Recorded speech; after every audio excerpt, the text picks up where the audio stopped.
అండి welcome back to Meera's kitchen Telugu వంటలు. ఈరోజు మన ఛానల్లో బెల్లం గుమ్మడికాయ పులుసు ఎలా చేయాలో చూద్దామండి.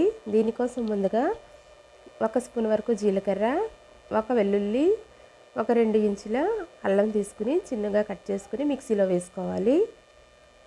ఇప్పుడు ఒక బాండీ తీసుకుని దీనిలోకి కట్ చేసి ఉంచుకున్న 2 ఉల్లిపాయలు వేసుకోవాలండి.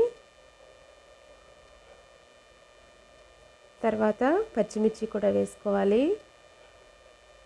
తర్వాత మనం కట్ చేసి ఉంచుకున్న గుమ్మడికాయ ముక్కలు కూడా ఇదే బాండీలో వేసేసుకోవాలండి.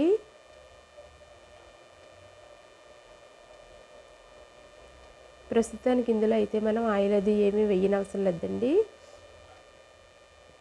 తర్వాత కూర అంతా అయిన తర్వాత పోపు వేసుకుందాము.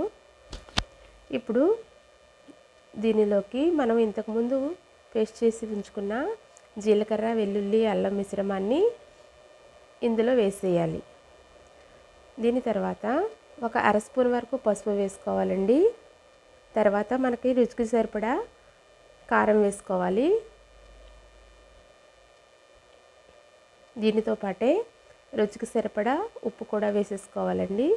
వేసుకుని దీనిలో ముక్కలు ములిగేంత వరకు వాటర్ పోసుకోవాలి. ఈ విధంగా అన్నీ ఒకసారి కలిపి మూత పెట్టి గుమ్మడికాయ ముక్కలు ఉడికేంత వరకు 10 నుంచి 12 నిమిషాల వరకు ఉడికించుకోవాలి. కొత్తిమీర కూడా వేసుకోవాలండి.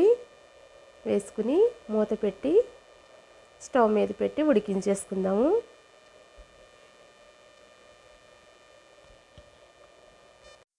తర్వాత దీనిలోకి ఒక బౌల్ తీసుకుని ఒక చిన్న నిమ్మకాయ సైజ్ అంతా చింతపండు తీసుకోవాలండి. దీనిని వాటర్లో పోసుకుని కొద్దిగా రసం తీసుకోవాలి.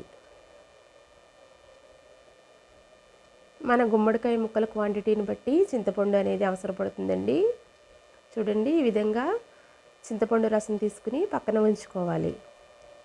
ఇప్పుడు స్టవ్ మీద ఉన్న గుమ్మడికాయ ముక్కలు ఉడికాయో లేదో చూద్దామండి.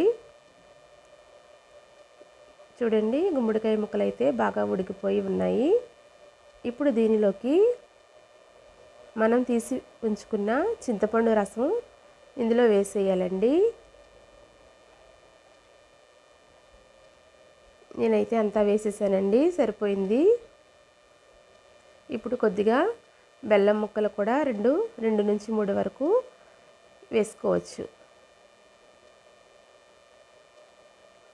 ఇప్పుడు బెల్లం వేసిన తర్వాత మరొక 5 నిమిషాలు కూరని ఉడికించాలి. తర్వాత ఒక బాండీ స్టవ్ మీద పెట్టుకోవాలండి. దీనిలో 1 స్పూన్ వరకు ఆయిల్ వేసుకోవాలి.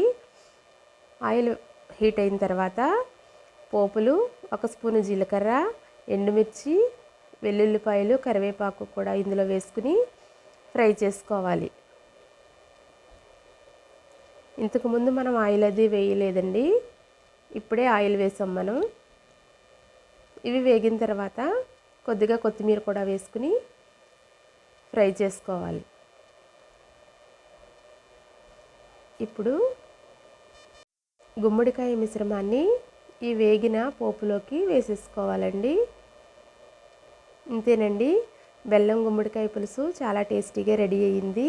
ఈ రెసిపీ నచ్చితే ప్లీజ్ తప్పకుండా లైక్ చేయండి, షేర్ చేయండి. Thank you for watching friends.